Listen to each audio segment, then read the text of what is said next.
Hello, all, and welcome to a new series revolving around the challenges, opportunities, and impacts of workforce development in healthcare organizations.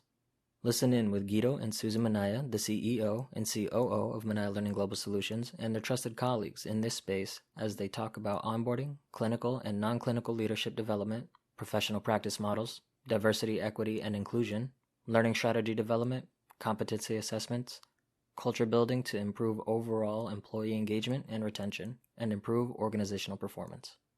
Stay tuned to learn more.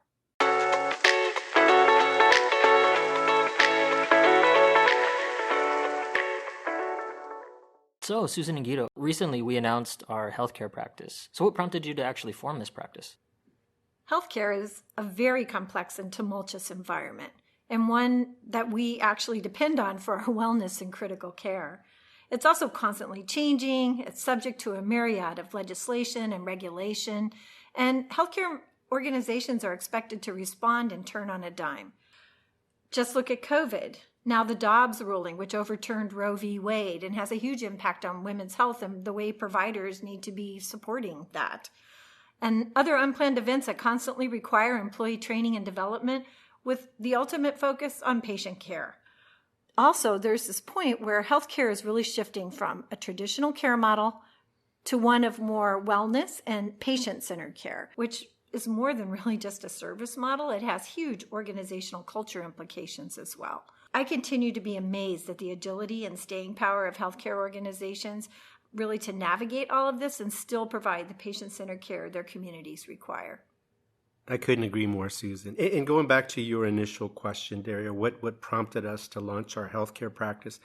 We felt the expertise we have in scaling workforce development gave us a solid foundation to be able to help healthcare organizations better address performance and culture, patient care, employee retention, and overall competencies. So we embarked down this path over 5 years ago.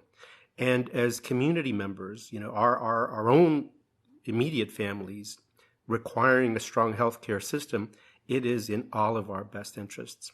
So over the years, we've supported healthcare organizations with collaborative partners who lend special expertise to meet the needs of healthcare organizations.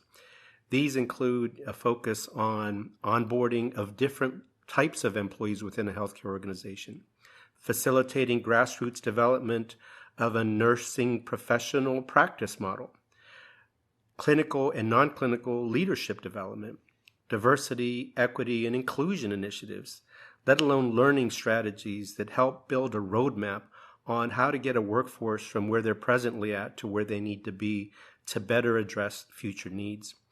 Culture building and performance optimization is also critical. We have also seen the tremendous impact that each of these types of initiatives can have on healthcare organizations.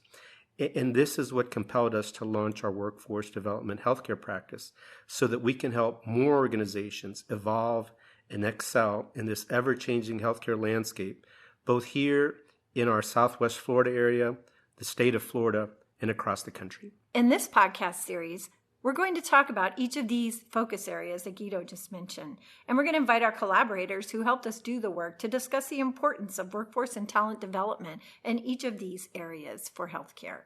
Great. Thank you, Susan and Guido, for sharing some of your thoughts on workforce development within healthcare organizations. In this series, Susan and Guido will be talking with their workforce development colleagues on these important topics and share their experiences. We hope you tune in and gain some insights. Until next time.